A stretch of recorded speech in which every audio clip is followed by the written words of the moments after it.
आजमगढ़ की बड़ी खबर बता दें आपको। आजमगढ़ के हाफिजपुर निवासी राजेंद्र मौर्य के घर पहुंचे स्वामी प्रसाद मौर्य जी, जहां पर श्री स्वामी प्रसाद मौर्य जी ने सर्वप्रथम राजेंद्र मौर्य जी के बड़े बाबूजी स्वर्गीय हरि प्रसाद मौर्य जी के चित्र पर पुष्प अर्पित कर श्रद्धांजलि दी। तत्पश्चात उन्होंने परिवार के लोगों से मिलकर गहरी शोक संवेदना प्रकट की।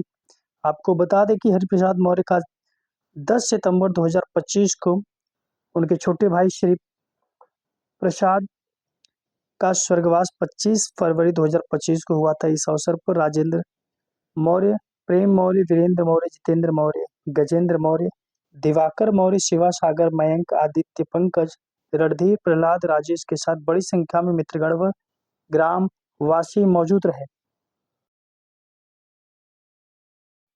साथ ही राजेंद्र मौर्य जी ने अपने पिताजी को याद करते हुए भावुक होते हुए उन्होंने कहा कि हमारे पिताजी किसान परिवार से थे, बड़े ही शालीन स्वभाव के संघर्षशील व्यक्ति। उनकी मेहनत और परिश्रम की वजह से हम लोगों ने उच्च शिक्षा अर्जित की और सरकारी संस्थाओं में भी एक सम्मानजनक नौकरी करने का भी सौभाग्य प्राप्त हुआ। पत्रकारों से बातचीत करते हुए उन्होंने ये भी कहा कि बाबूजी का जो स्वामी प्रसाद मौर्य जी के साथ बड़ा ही अच्छा तालमेल और जुड़ाव था, जिसकी वजह से आज भी हमारे निवास स्थान पर आकर के उन्होंने श्रद्धांजलि अर्पित की और साथ ही उनके साथ तस्वीरें कुछ युवा जन और उनके परिवार के लोगों ने साझा की। इससे स्वामी प्रसाद मौर्य के लिए भी बड़ा ही ये खुशी का पल था और बड़ी ही मार्मिक तस्वीर उन्होंने अपने कैमरे में कैद की।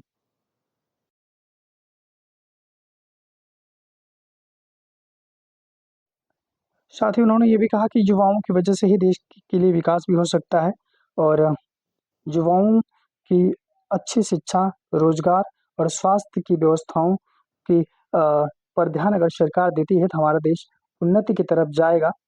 साथ ही इस बातचीत के दौरान राजेंद्र प्रसाद जी और स्वामी प्रसाद मौर्य जी के बीच बातचीत बड़े ही लंबे समय तक चली। उन्होंने आवास पे आकर के उन्हें बेहतर कार्य करने के लिए प्रेरित भी किया। साथ ही शुभचिंतकों का आना-जाना लगा था। स्वामी प्रसाद मौर्य जी की जिस प्रकार से मौर्य समाज में एक अच्छी पकड़ है और लोग उनका सम्मान करते हैं। एक सम्मानित लीडरशिप के तौर पे उन्हें कुशल नेतृत्वकर्ता भी मानते हैं और स्वामी प्रसाद मौर्य जी भी अपने युवाओं के स्वागत और उनकी हौसले अफ़ज़ाई करने के लिए हमेशा तत्पर रहते हैं। हालाँकि उनका आजमगढ़ में प्रेस कॉन्फ्रेंस भी था। इसके साथ ही उन्होंने सबसे पहले श्रद्धांजलि सभा को चुना और राजेंद्र प्रसाद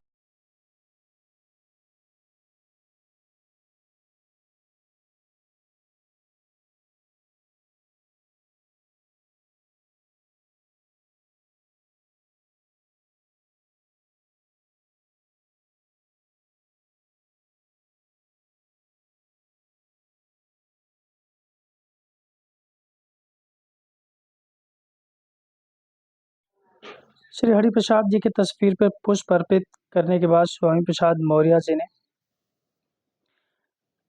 उन्हें प्रणाम किया और उनकी आत्मा को शांति मिले ऐसे ईश्वर से प्रार्थना की। साथ ही वे अंदर जाकर के जलपान किए और